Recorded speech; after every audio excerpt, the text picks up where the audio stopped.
ഹരി ഓം. എല്ലാവർക്കും നല്ല നമസ്കാരം. ലിയോ സിംഹ അസ്ട്രോവേദിക് ചാനലിൻ്റെ പുതിയൊരു എപ്പിസോഡിലേക്ക് എല്ലാവരെയും സഹസ്രം സ്വാഗതം ചെയ്തു കൊള്ളുന്നു.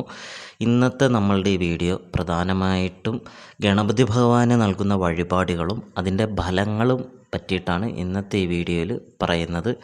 കുറച്ച് ദിവസങ്ങളായിട്ട് കുറേ പേര് എന്നോട് ചോദിക്കുന്നതാണ്, നമ്മൾ ഭഗവാന് നൽകുന്ന വഴിപാടുകളെ പറ്റി പറയുന്നുണ്ട്, ഈ വഴിപാടുകളുടെ ഫലസിദ്ധി എന്തൊക്കെയാണ് എന്ന് പലരും നമ്മളോട് ചോദിക്കുന്നുണ്ട്. അതിനെ പറ്റിയിട്ടുള്ള ചെറിയൊരു വീഡിയോ ആണ് ഇന്നത്തെ ഈ വീഡിയോ. ഗണപതി ഭഗവാന് വിഘ്നങ്ങളൊക്കെ അകറ്റാൻ വേണ്ടിയിട്ട് നമ്മൾ ആദ്യം നൽകുന്ന വഴിപാടുകളിൽ ഏറ്റവും പ്രധാനപ്പെട്ട വഴിപാടാണ് ഗണപതി ഹോമം. ഈ ഗണപതി ഹോമം ചെയ്യുമ്പോൾ നമുക്ക് ലഭിക്കുന്ന ഫലം എന്താണ് എന്നാണ് ഇനി പറയുന്നത്. സർവ്വ തടസ്സങ്ങളും നീങ്ങാനും ഗ്രഹത്തിൽ ഐശ്വര്യം നിറയുവാനും കലഹങ്ങൾ മാറുവാനും വേണ്ടിയിട്ടാണ് ഈ ഗണപതി ഹോമം പ്രധാനമായിട്ടും നടത്തുന്നത്.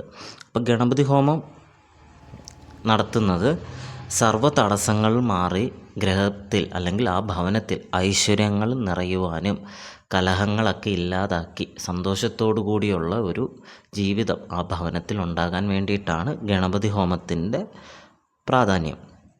മറ്റൊന്ന് കർഗമാല അർച്ചന പ്രധാനമായിട്ടും നമ്മൾ നടത്തുന്നത് അഭിവൃദ്ധിക്ക് വേണ്ടിയിട്ടാണ്. നമ്മുടെ വിദ്യാഭ്യാസം തടസ്സപ്പെട്ടിരിക്കുകയാണ് എന്നുണ്ടെങ്കിൽ ആ തടസ്സങ്ങളൊക്കെ മാറി വിദ്യാഭ്യാസത്തിന് ഒരു തടസ്സങ്ങളില്ലാണ്ട് ഉയർച്ചയിലേക്ക് നമ്മൾ പോകുവാൻ വേണ്ടിയിട്ടാണ് നമ്മൾ കർഗമാല സമർപ്പിക്കുന്നത്. ബുദ്ധിശക്തി, രോഗശാന്തി ഇവയെല്ലാം ഉണ്ടാകാൻ വേണ്ടിയിട്ടാണ് നമ്മൾ കർഗമാല സമർപ്പിക്കുന്നതിൻ്റെ പ്രധാന ഉദ്ദേശം. മറ്റൊന്ന് നാളികേരമടയ്ക്കൽ. നമുക്കറിയാം, നമുക്ക് എന്തെങ്കിലും വിഘ്നങ്ങളൊക്കെ ഉണ്ട്, അതൊക്കെ തരണം ചെയ്യണമെന്നും പറഞ്ഞിട്ട് നമ്മൾ ഗണപതി നടയിൽ നമ്മൾ നാളികേരം ഉടയ്ക്കുന്നുണ്ട്. അതുതന്നെയാണ് ഇതിൻ്റെ പ്രധാന ഫലമെന്ന് പറയുന്നത്. പെട്ടെന്നുള്ള തടസ്സങ്ങൾ നീങ്ങി നമ്മൾ എന്താണോ മനസ്സിൽ ആഗ്രഹിച്ചത് ആ കാര്യം ഒരു വിഘ്നവും കൂടാതെ നടക്കാൻ വേണ്ടിയിട്ടാണ് നമ്മൾ ഗണപതി ഭഗവാന്റെ തിരുനടയിൽ നാളികേരം സമർപ്പിക്കുന്നത്. മറ്റൊന്നാണ് ഉണ്ണിയപ്പം നേർച്ച. നമുക്കറിയാൻ പറ്റും, നമ്മുടെ കൊല്ലം ജില്ലയിലെ ഗണപതി ക്ഷേത്രമാണ് ഏറ്റവും ഉണ്ണിയപ്പം നേർച്ചയിൽ ഏറ്റവും പ്രശസ്തിയായിട്ടുള്ള ഗണപതി ക്ഷേത്രം. ഗണപതിയുടെ ഏറ്റവും പ്രധാനപ്പെട്ട വഴിപാടുകളിൽ ഒന്നാണ് ഈ ഉണ്ണിയപ്പം നേർച്ച. ഈ ഉണ്ണിയപ്പം നേർച്ച എന്തിനാണ് നമ്മൾ നടത്തുന്നത്? ഉദ്ദിഷ്ട കാര്യസിദ്ധി അഥവാ ആഗ്രഹിച്ച കാര്യം നടക്കാൻ വേണ്ടിയിട്ടാണ് നമ്മൾ ഉണ്ണിയപ്പം നേർച്ചം പറയുന്നത്. ഭഗവാനെ, എൻ്റെ മനസ്സിലുള്ളൊരു ആഗ്രഹമുണ്ട്, ആ ആഗ്രഹം സാധിച്ചു തരണമേ, അതിന് ഞാൻ ഇത്ര ഉണ്ണിയപ്പം നേർന്നേക്കാമേ എന്ന് നമ്മൾ പറയാറുണ്ട്. അപ്പം ഉദ്ദിഷ്ട കാര്യസിദ്ധി അല്ലെങ്കിൽ നമ്മൾ മനസ്സിൽ എന്താണോ ആഗ്രഹിച്ചത് ആ ആഗ്രഹിച്ച കാര്യം നടക്കാൻ വേണ്ടിയിട്ടാണ് നമ്മൾ ഉണ്ണിയപ്പം നേർച്ച നമ്മൾ നടത്തുന്നത്. മറ്റൊന്നാണ് അടനിവേദ്യം. ഈ അടനിവേദ്യം പ്രധാനമായിട്ടും രോഗശാന്തിക്ക് വേണ്ടിയിട്ടാണ്.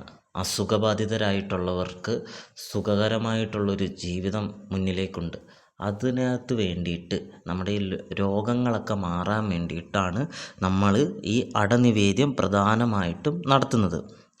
അസുഖങ്ങൾ മാറാൻ, പിന്നെ തടസ്സങ്ങൾ മാറാൻ, പിന്നെ വിവാഹ തടസ്സങ്ങൾ മാറാൻ, ഇവയെല്ലാം ഈ അടനിവേദ്യത്തിലൂടെ നമുക്ക് ഒരു പരിധി വരെ നമുക്ക് തടയാൻ പറ്റും. മറ്റൊന്നാണ് മുക്കൂറ്റി പുഷ്പാഞ്ജലി. എല്ലാ ഗണപതി നടയിലും മുക്കൂറ്റി പുഷ്പാഞ്ജലി സമർപ്പിക്കാവുന്നതാണ്. ദാമ്പത്യ ഐക്യത്തിനും മംഗല്യഭാഗ്യത്തിനും വേണ്ടിയിട്ടാണ് ഈ മുക്കൂറ്റി പുഷ്പാഞ്ജലി പ്രധാനമായിട്ടും നടത്തപ്പെടുന്നത്. മറ്റൊന്ന് നാരങ്ങമാല. ദൃഷ്ടിദോഷം മാറാനും കൈവിഷദോഷം മാറാനും പ്രാക്കുദോഷം മാറാനും പ്രധാനപ്പെട്ട വഴിപാടുകളിൽ ഒന്നാണ് ഈ നാരങ്ങമാല എന്ന് പറയുന്നത്. നമുക്ക് കണ്ണേർ എന്നൊക്കെ പല ജില്ലകളിൽ പറയും. കണ്ണേർ, ദൃഷ്ടിദോഷം, പ്രാക്കുദോഷം, കൈവിഷദോഷം ഇവയൊക്കെ മാറാൻ വേണ്ടിയിട്ടാണ് പ്രധാനമായിട്ടും ഈ നാരങ്ങമാല നമ്മൾ സമർപ്പിക്കുന്നത്. മറ്റൊന്നാണ് മോദകം. നമുക്കറിയാം, ഉണ്ണിഗണപതിയുടെ ഏറ്റവും വിശിഷ്ടമായിട്ടുള്ള ഒരു വഴിപാടുകളിൽ ഒന്നാണ് ഈ മോദകം എന്ന് പറയുന്നത്. ഈ മോദക സമർപ്പണം എന്തിനാണെന്ന് വെച്ച് കഴിഞ്ഞാൽ നമ്മൾ മനസ്സിൽ ആഗ്രഹിക്കുന്ന കാര്യം നടക്കുവാൻ വേണ്ടിയിട്ടും പിന്നെ ഒരു തടസ്സങ്ങൾ കൂടാതെ നമ്മളുടെ വിവാഹം നടക്കാൻ വേണ്ടിയിട്ടും രോഗശമനത്തിനും നമ്മളുടെ മനസ്സിലെ എല്ലാ ആഗ്രഹങ്ങളും നടക്കാൻ വേണ്ടിയിട്ടാണ് നമ്മൾ പ്രധാനമായിട്ടും ഉണ്ണി ഗണപതിക്ക് ഈ മോദക സമർപ്പണം നടത്തുന്നത്. ഗണപതി ഭഗവാന് നമ്മൾ വഴിപാടുകളെല്ലാം നൽകുമ്പോൾ നമ്മൾ പ്രാർത്ഥിക്കുന്ന ഒരു പ്രാർത്ഥനയുണ്ട്. വിഘ്നങ്ങളൊക്കെ മാറ്റിത്തരണമേ എൻ്റെ വിഘ്നേശ്വര എന്നാണ് നമ്മൾ പ്രാർത്ഥിക്കുന്നത്. അപ്പോൾ വിഘ്നങ്ങളൊക്കെ അകറ്റാൻ വേണ്ടിയിട്ടാണ് ഈ ഗണപതി ഭഗവാന് മുന്നിൽ നമ്മൾ ഈ പറഞ്ഞ വഴിപാടുകളൊക്കെ ചെയ്യുന്നത്. ഈ വീഡിയോ എല്ലാവർക്കും ഇഷ്ടപ്പെട്ടു എന്ന് കരുതുന്നു. മറ്റൊരു വീഡിയോയുമായിട്ട് നമുക്ക് വീണ്ടും കാണാം. നന്ദി, നമസ്കാരം.